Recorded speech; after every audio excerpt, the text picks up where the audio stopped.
ঢাকাই চলচ্চিত্রের আলোচিত চিত্রনায়িকা অপু বিশ্বাস সোশ্যাল মিডিয়ায় তার ভক্তদের উদ্দেশ্যে এক গুরুত্বপূর্ণ বার্তা দিয়েছেন। তিনি ফেসবুকে একটি দীর্ঘ পোস্টে ভক্তদের প্রতি কৃতজ্ঞতা প্রকাশ করেছেন এবং অনুরোধ জানিয়েছেন যেন কেউ অহেতুক বিতর্ক বা কাদা ছোড়াছুড়িতে চড়ায় না।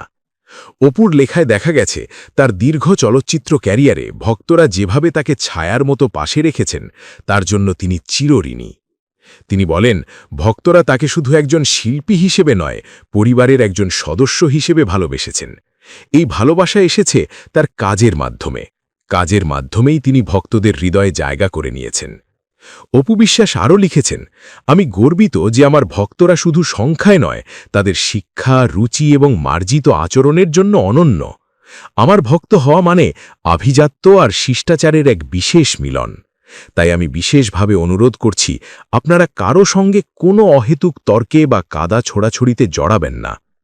তিনি সতর্ক করেছেন, যারা নিজেদের কাজ বা অর্জন দিয়ে আলোচনায় থাকতে পারে না, তারা অন্যের পরিবার নিয়ে চর্চা করে বা আজেবাজে পোস্ট করে গুরুত্ব পাওয়ার চেষ্টা করে।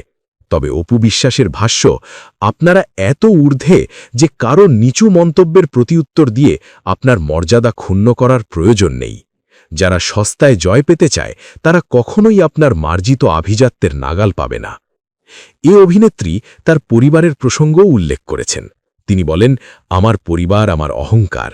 যখন প্রয়োজন হয়েছে আমি নিজেই আমার পরিবারকে ভক্তদের সামনে এনেছি। এখন আর নতুন কোনো পোস্ট বা কথার মাধ্যমে পরিবারকে প্রমাণ করার প্রয়োজন নেই। আমাদের পরিচয়, আমাদের কাজ, আমাদের বংশমর্যাদা এবং আমাদের শিক্ষা। শেষে তিনি ভক্তদের উদ্দেশ্যে বলেন, আপনাদের ভালোবাসার ছোট্ট আব্রাহাম খান জয়কে স্নেহ ও মমতায় আগলে রাখুন। তাকে সুন্দরভাবে সবার কাছে উপস্থাপন করাই হোক আপনার লক্ষ্য। আমরা বিতর্ক বা হট্টগোল করি না, আমরা ভালোবাসা ও কাজের গৌরবে আছি। শান্ত এবং হাসি খুশি থাকুন, কারণ আপনার এই মার্জিত রূপই আমার সবচেয়ে বড় শক্তি। অপুর এই বার্তা স্পষ্টভাবে তুলে ধরেছে যে তার ভক্তদের প্রতি কৃতজ্ঞতা শুধু ব্যক্তিগত নয়, বরং সমাজে তাদের আভিজাত্য ও শিষ্টাচার বজায় রাখার আহ্বানও রয়েছে।